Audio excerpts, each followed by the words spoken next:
le, le chapitre 13 de Deutéronome, le premier verset jusqu'au verset 5.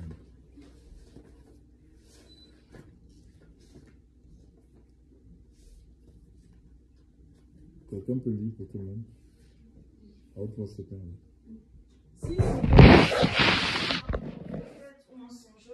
ou un songeur de songe qui te donne un signe ou un miracle, et que ce signe ou ce miracle dont il t'a parlé arrive, et qu'il te dise, allons auprès d'autres dieux que tu ne connais point, et servons-les, tu n'écouteras point les paroles de ce prophète, ni de ce songeur de songe. Car Yahweh, votre Dieu, vous met à l'épreuve pour savoir si vous aimez Yahweh, votre Dieu, de tout votre cœur et de toute votre âme. Vous marcherez après Yahweh, votre Dieu, vous le craindrez, vous garderez ses commandements, vous obéirez à sa voix, vous le servirez et vous vous attacherez à lui. Mais on fera mourir ce prophète-là ou ce songeur de songe parce qu'il a parlé de révolte contre Yahweh, votre Dieu, qui vous a fait sortir du pays d'Égypte et vous a délivré de la maison de servitude pour vous conduire loin de la voie de Yahweh, votre Dieu, vous a ordonné de marcher. Tu ôteras le méchant au milieu de toi.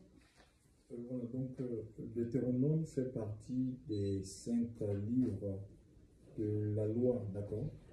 Les livres que Moïse a écrits. Donc il y a la Genèse, tous les auteurs de la Genèse, Exode, Lévitique, et puis il y a Nombre, et puis Deutéronome. D'accord? C'est 5 livres, l'auteur de ces 5 livres. Et ici, il nous dit, il parle d'un prophète en fait. Donc, le ministère prophétique, c'est un ministère qui est biblique. D'accord? Et dans l'ancienne alliance, Dieu il pouvait il sollicitait une personne et il mettait son esprit dans la vie de la personne pour que cette personne serve d'intermédiaire entre le monde, dans le monde physique, c'est-à-dire les hommes, et le monde spirituel. Et ce monde, donc un prophète, c'est quelqu'un qui a la capacité, parce que sa vie est en partenariat avec l'Esprit de Dieu, de révéler les choses qui sont cachées, de prédire l'avenir, mais surtout un prophète d'après Malachie 2,7, c'est dans la bouche du prophète qui avait la parole de Dieu et on trouvait la parole de Dieu. Ça veut dire que si on avait besoin de la parole du Seigneur, il fallait se diriger, il fallait aller vers un prophète parce que c'était l'envoyé de Dieu. D'accord? Et ici, il nous est dit, on voit que dans ce régime-là, il y a eu beaucoup d'erreurs, des abus en fait, où la chaîne, à un moment donné, qui prenait le dessus. Et ici, il y a donc une mise en garde. C'est Moïse qui dit, parce qu'il y a des gens qui se posent la question, comment reconnaître un vrai prophète, un faux prophète?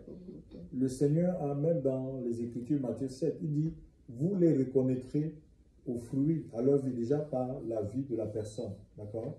La vie de la personne, et même, donc la parole de Dieu, la pureté de l'enseignement est liée au niveau de transformation de l'instrument, de la personne qui véhicule le message.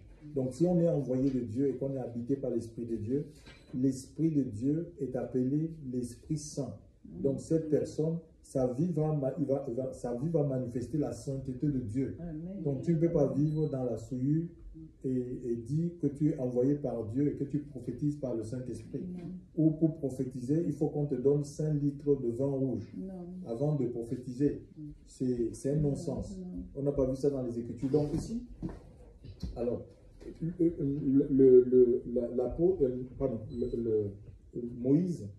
Moïse nous dit ici que si il se lève au milieu de vous, même dans l'église, hein, ici on parle, ici c'était l'ancienne alliance, et il y avait des prophètes en fait. Et à l'église, aujourd'hui les prophètes, ils existent encore, le ministère prophétique existe au sein de l'Église. Éphésiens chapitre, on peut lire ça, Éphésiens 4, 11. Je pense oui. Éphésiens chapitre 4, verset 11.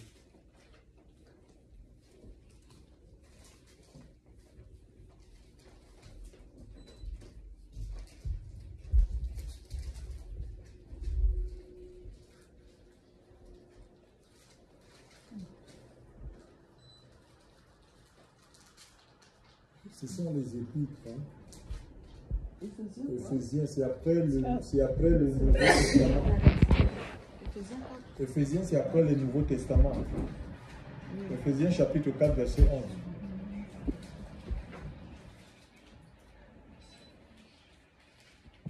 Il est dit quoi? Les uns pour être apôtres, les autres pour être prophètes, les autres pour être évangélistes, les autres pour être pasteurs et docteurs, pour travailler au perfectionnement des saints, pour les œuvres du service, pour l'édification du corps de Christ. Donc on voit ici la mission, donc on voit ici les prophètes, on a des saints ministères, donc le ministère prophétique fait partie des saints ministères qui sont suscités, qui sont donnés par Dieu. Pourquoi? Pour perfectionner, pour nous rendre parfaits en fait. Alléluia. Pour rendre parfait le corps de Christ que nous formons, que nous composons. Alléluia. L'Église, donc ce sont les missions. Donc un prophète dont le but même, le ministère est là, un vrai ministère, et doit révéler Christ en fait. C'est pas, le ministère n'est pas là pour se révéler, pour dire, oui, soit pour dire, ça veut dire que soit c'est la chair qui a pris son dessus, ou il y a un autre esprit qui l'anime. Parce qu'un vrai ministère, normalement, s'efface. Et même quand les gens courent après ce ministère-là, qui est suscité par Dieu, il va tout faire pour amener les gens à se détacher de lui, à détacher leur regard de lui, pour s'attacher au Seigneur, pour les orienter vers le Christ. C'est ce que Jean-Baptiste, le dernier prophète de la loi, a fait. Hein? Il a dit, il a présenté Jésus comme étant l'agneau de Dieu. Il est l'agneau de Dieu qui ôte le péché du monde. C'est lui qui baptise de Saint-Esprit de feu, celui qui pardonne les péchés, celui qui guérit. Ce n'est pas un homme, c'est le Seigneur qui guérit, c'est lui qui sauve. C'est ça, c'est ce qu'on doit dire en fait. Alléluia. On doit se faire l'écho de la voix du Seigneur, de la parole de Dieu. Parce que Jésus lui-même, son nom originel, le vrai nom de Jésus, ce n'est pas Yeshua, ce n'est pas Jésus. Ce n'est pas son vrai nom en fait. Hein. D'accord? Le nom originel. C'est écrit dans Apocalypse. Hein. Je crois Apocalypse 19, verset 13. Son nom, le nom originel de Jésus, ce n'est pas Jésus, ce n'est pas Yeshua. Il y a des gens qui disent, oui, il faut prier au nom de Yeshua. Il faut prier, ne prier plus au nom de Jésus. Non, ça, ce sont des... On peut appeler ça c'est des surnoms. Mais ça ne veut pas dire que si on prie au nom de Yeshua, au nom de Jésus, on ne peut pas répondre. C'est comme nous, on a des noms qu'on nous a donnés comme ça, des surnoms, et on répond par ce nom. Ça, tu me dis que tu m'appelles par un surnom et que j'ai besoin de ça, je vais pouvoir agir parce que Parce que c'est ton petit nom. Oui, parce que c'est mon nom, je me reconnais dans ce nom. Tu vois, c'est pourquoi le Seigneur agit. Il ne s'appelle pas Jésus, mais parce que les gens, ils l'ont appelé, ils ont voulu l'appeler Jésus, et qu'ils sont sincères dans leur appellation, il ne peut que agir, il se manifeste. Donc c'est comme ça en fait. Le vrai nom de Jésus, son nom originel, c'est la parole de Dieu. Son nom est la parole de Dieu. C'est écrit dans le livre. Il s'appelle la parole de Dieu. Et le Seigneur agit quand on n'a même pas besoin de dire au nom de Jésus. Si tu es dans la parole de Dieu, si ta parole de Dieu habite en toi, en priant sur des personnes, alléluia, les personnes vont être guéries, alléluia. Les démons vont être chassés parce que la parole de Dieu est en toi sans parler du nom de Jésus. Parce que tu peux parler du nom de Jésus et que le Seigneur n'est pas en toi. Il ne vit pas en toi comme les 7 fils de Séva et ils seront repris par les démons. Qui leur diront, mais nous on connaît Paul, on connaît Jésus, mais vous, qui êtes-vous? Vous voyez? Donc, alors on voit que ça fait partie dans le ministère prophétique, là ça existe encore. Parce que les gens vont dire que non, les prophètes ont existé dans l'ancienne alliance, n'existe plus, c'est écrit là, Dieu a donné à lui. Et c'est un ministère qui sert à construire le corps à lui, à bâtir, à perfectionner l'Église, à mener les âmes à la maturité. L'Écriture nous dit que jusqu'à ce qu'on atteigne, c'est ça l'objectif en fait. C'est d'amener les gens à être matures, c'est pas amener les gens, c'est pas que les chrétiens soient dépendants de lui, à lui, mais dépendants du Seigneur. D'accord? Donc à outiller, à équiper, c'est ça, les vrais ministères sont là pour équiper l'Église, pour amener l'Église à être autonome, les disciples, amener les disciples à l'accomplissement en fait. Avec les gens, ça dit quand on dit que tu as accompli, ça dit que ta formation est finie, achevée. Tu as le diplôme pour maintenant exercer. Et le Seigneur dit, tout disciple accompli sera comme le maître. Luc 6, verset 40. Tout disciple accompli sera comme le maître. Il va opérer comme le maître. C'est pourquoi le Seigneur va dire dans Jean 12, 14 que celui qui croit en moi, il fera les œuvres que j'ai faites, il en fera de plus grandes en partenariat avec le Saint-Esprit. C'est l'Esprit de Dieu qui continue le ministère de Christ sur la terre jusqu'à ce qu'il va revenir. Donc voilà. Maintenant, je reviens alors sur ce passage. Donc on voit d'abord que c'est un prophète, c'est un enseignant. C'est quelqu'un qui a enseigné la parole de Dieu à lui, pour bâtir les âmes dans la doctrine. Alors il dit ici, s'il s'élève au milieu de toi un prophète ou un songeur qui t'annonce un signe ou des prodiges, et qu'il y ait accomplissement des signes et des prodiges qui t'ont été annoncés par ce prophète. D'accord? Oui. Et que maintenant, par la suite, ça veut dire qu'il est crédible sur le moment. Oui. Il a dit des choses, annoncé des choses de Dieu, des choses sont, il est crédible. Maintenant, par la suite, parce qu'on est des humains, le temps font que on peut changer. Il y a des rencontres qui peuvent nous amener à changer. On peut, regardez un peu, le Dieu que nous servons aujourd'hui, à un moment donné, on peut décider pour X raisons.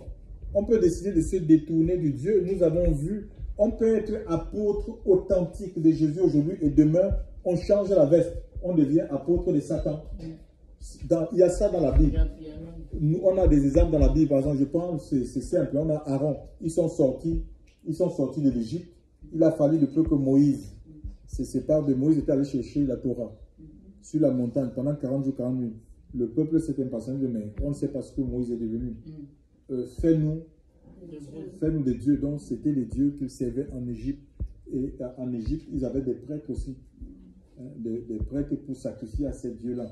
Mais Aaron s'est transformé. Aaron qui était un sacrificateur, quelqu'un qui était appelé par Dieu à travailler en collaboration, en partenariat avec Moïse. Il a fait quoi? Il est devenu le prêtre de cette idole-là. Vous voyez un peu? Donc il faut veiller en fait. Il faut veiller, on peut changer. Satan travaille. Alléluia. Satan ne dort pas. Satan, l'Écriture dit qu'il rôde comme un lion. Une église, il veut prendre une église qui est dans l'esprit et la ramener. Si cette église ne veille pas, il est capable de la ramener dans la chair, dans l'idolâtrie, chers frères et sœurs. Alléluia. C'est pourquoi on doit veiller et surtout veiller dans les Écritures. Il y a des chrétiens qui ne lisent pas la Bible. C'est pourquoi ils se font tromper ou on peut avoir, parce qu'on n'a pas la méconnaissance de la parole de Dieu, on peut avoir une mauvaise interprétation des visions et des songes que le Seigneur nous communique. Je vais vous donner un exemple. Regardez un peu, on peut avoir une prophétie maintenant où le Seigneur dit que vos vêtements soient blancs, que vos vêtements soient blancs. D'accord? Alors, si on n'a pas une compréhension spirituelle de ce que le Seigneur dit, les gens vont dire oui, maintenant il faut qu'on s'habille en blanc. Dieu a dit habillons-nous en blanc. D'accord? Et il y a des mouvements comme ça. Moi, j'ai vu un homme de Dieu même. Bon, il y en a eu des prophéties comme ça. Et ils se sont mis à s'habiller en blanc. Et quand les gens venaient dans cette assemblée, ils étaient en colère. Il fallait être en blanc. Ils étaient vraiment en blanc. Et pourtant, c'était des gens qui étaient dans l'esprit, avec l'esprit de Dieu. Et voilà comme ça que le blanc, les garments qui commencent, ils se sont mis en blanc, ils se sont mis des règles. C'est devenu religieux où ils ont chassé complètement l'esprit de Dieu au milieu de. C'est devenu un mouvement qui est complètement mort. Il n'y a plus rien. Donc, le blanc, alors dans la Bible, le blanc, c'est la pureté. C'est la pureté du cœur, c'est la sainteté. Quand on peut lire, je crois, Ecclésiaste 9, Ecclésiaste 9, à partir de ce que ton vêtement soit blanc et que lui ne manque point sur ta tête, ce n'est pas le blanc vêtement. D'accord? Donc, il y a aussi dans Apocalypse chapitre 7, d'où viennent ces personnes. Ils ont lavé leurs robes, ils les ont blanchis dans le sang de l'agneau. C'est spirituel. Donc, ce n'est pas un blanc qu'il faut porter le blanc. C'est pas le vêtement ne nous approche ni ne nous éloigne de Dieu. Ce que le Seigneur veut, c'est qu'on s'habille décemment, peu importe la couleur du vêtement. Dieu, le Seigneur est plus attiré quand on vient dans sa présence par l'état de notre cœur. Ce n'est pas par les vêtements, les bijoux, les bijoux qu'on peut mettre. Donc, donc imaginons donc que ce prophète maintenant, par la suite, ils disent il a donné des signes et des prodiges qui se sont accomplis, qui se sont avérés vrais, dont il t'a parlé en disant, allons maintenant après d'autres dieux, des dieux que tu ne connais point, et servons-les. Tu n'écouteras pas les paroles de ce prophète. On dit, tu n'écouteras pas, donc c'est ta responsabilité. Mais on va dire, non, la Bible dit, sois soumis à l'homme de Dieu. Non, mais si un homme de Dieu veut t'entraîner dans l'égarement, à lui, mais tu ne dois pas se soumettre à lui, en fait. Tu vas dire, oui, Seigneur, parce que quand tu seras jugé, tu seras seul, en fait. Tu ne vas pas dire, oh, non, mais c'est l'homme de Dieu qui m'avait dit ceci. Non. Qu'est-ce que la parole de Dieu te dit? C'est qu'est-ce que la parole t'a dit? Donc, la parole de Dieu est au-dessus de l'homme de Dieu. L'homme de Dieu n'est pas Dieu. Alléluia. Il n'est pas la parole du Seigneur. Alléluia. Et tout doit se vérifier par les Écritures. Par les Écritures. Tu ne peux pas, il y a plus de gens comme ça. Un homme de Dieu va te dire, tu es marié. Il te dit que oui, ça ce n'est pas ton mari. Voilà ton mari. Voilà le mari du ministère. Mais ça a un non-sens. La Bible dit on ne peut pas séparer ce que Dieu a uni. Alléluia. Donc il y a ça. Les Écritures sont là comme des garde-fous. D'accord? Mais il faut les connaître. Les Écritures sont là comme des garde-fous pour qu'on ne se perde pas. Parce que même dans le domaine de l'esprit, il peut y avoir le diable peut donner. Il peut y avoir des paroles qui sont des paroles de Satan. D'accord? Que ce n'est pas les paroles de Dieu. Dans Acte 16, il y a cette femme qui avait un esprit de python. Ce n'était pas l'esprit de Dieu, mais elle prophétisait. Elle prophétisait la vérité. Tu vois? Elle prophétisait comme sont les symptômes de Dieu. Donc, heureusement que l'apôtre, il avait le discernement. Cette capacité de perception spirituelle pour savoir que non, ce n'est pas le Saint-Esprit qui est en train de parler à travers cette femme-là. Et ça, c'est l'intimité avec le Seigneur. Alléluia. C'est l'intimité avec Dieu qui va vous garder de l'erreur. De l'erreur et puis la méditation de la parole de Dieu. Quand les gens vont vous annoncer... nous, on a des gens qui nous ont dit que François et moi, on n'était pas mariés. Et pourtant, on était déjà mariés. Mais c'était des serviteurs de Dieu. Vous avez compris? On a dit maintenant, on est mariés. Qu'est-ce qu'on doit faire? Il faut divorcer. Il dit il faut divorcer. J'ai dit que non, est-ce que le divorce, il est interdit par la Bible? Oui, mais... oui. Est-ce que le divorce non, je dis que mais le divorce n'est pas permis. Oui, le divorce n'est pas permis par la Bible. Donc, qu'est-ce qu'on doit faire? Je dis, bon, ben oui, c'est vrai, même si on a commis l'erreur, maintenant on est mariés. J'attendais peut-être qu'elle dise que maintenant, soumettez vos vies au commandement du Seigneur pour que ça marche. Non, tu me dis, on doit divorcer. Non. Et puis, on a un an, on avait déjà Joseph. Vous vous rendez compte? Et on va faire quoi de cet enfant? Donc, bouche fermée, et il a fui. Donc, on était dans un programme et cet homme-là, on n'a plus revu. Donc, vraiment, il faut rester, il faut veiller, prier, cultiver sa relation avec le Seigneur, l'intimité avec Dieu, la prière, chers frères et sœurs, dans le Seigneur. Alors, vous aurez la capacité de réagir, en fait.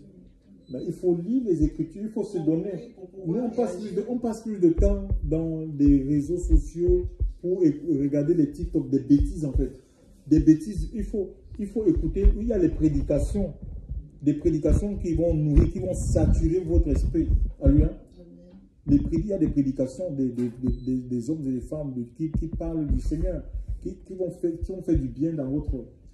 Oui, qui vont augmenter votre niveau de connaissance, de compréhension des choses de Dieu, chers frères et sœurs. Alléluia. Amen. On peut être égaré facilement, chers frères et sœurs, dans le Seigneur. On peut être avec le Seigneur aujourd'hui et demain, ben, on le règne, on se retrouve à régner même ce qu'on a, notre première confession, c'est des choses qu'on a confessées, qu'on a cru. Donc, il faut pas, ne prenez pas tout pour agent comptant parce que c'est un homme de Dieu, parce que c'est un serviteur de Dieu. Non. Alléluia. Le diable peut donner, inspirer même une pensée à un serviteur de Dieu. Nous avons l'exemple de l'apôtre Pierre. Hein? Pierre, alors le Seigneur dit, qui dit-on que je suis? Tout le monde va donner des réponses. Tu es un prophète, tu es Élie, tu es machin. Et Pierre va dire, tu es le Christ, le Fils du Dieu. Et le Seigneur va lui dire, dans Matthieu 16, que ce n'est pas la chair et le sang qui t'a révélé cela. C'est mon Père. Et plus bas, le Seigneur est en train de parler de sa mort prochaine. Il dit que non, cela ne t'arrivera pas. Voyez un peu. Il dit que cela ne t'arrivera pas jamais de la vie. Donc, tu n'iras pas. Le même Pierre, en fait. Le même, hein. La même personne. On a l'Esprit de Dieu. On a une intelligence qui est spirituelle, mais en même temps, on a une intelligence humaine. Donc, avant de connaître le Seigneur, on fonctionnait avec cette intelligence-là, humaine. Et on peut construire des choses avec l'intelligence humaine. D'accord? On peut mettre certaines choses en place avec l'intelligence humaine. À un moment donné, on peut guider les gens avec l'intelligence humaine. Ce n'est pas l'intelligence de Dieu. Donc, il faut que chacun puisse bâtir sa relation avec le Seigneur pour ne pas être trompé, chers frères et sœurs, dans le Seigneur. Le même Pierre, il s'opposait à l'œuvre de la croix. Vous vous rendez compte que tu ne peux pas aller à la croix. Le Seigneur va dire, arrière de moi. Ce n'était pas que tes pensées ne sont pas les pensées de Dieu, mais celles des hommes. D'accord? Donc c'est comme ça, parce que pour connaître les choses de Dieu, ce n'est que par le Saint-Esprit à lui. Hein. Pour avoir la pensée du Seigneur, c'est le Seigneur qui nous révèle les choses cachées. C'est l'Esprit de Dieu qui nous... On ne peut pas nous être révélé par nous-mêmes, par nos propres moyens. Ce n'est pas possible. Donc c'est pourquoi il faut collaborer, il faut être intime avec le Saint-Esprit. Alléluia. Pour connaître ce que Dieu veut faire avec toi, où il veut te mener. Alléluia. Gloire à Dieu. Donc, que le Seigneur vraiment nous aide. On va prier le Seigneur ce matin, qu'il nous donne la force de rester dans les Écritures et qu'il mette l'amour des Écritures. Alléluia. Oui, pour qu'on ne soit pas ballotté, emporté à tout vent. Nous prions le Seigneur. Père, nous voulons te rendre grâce.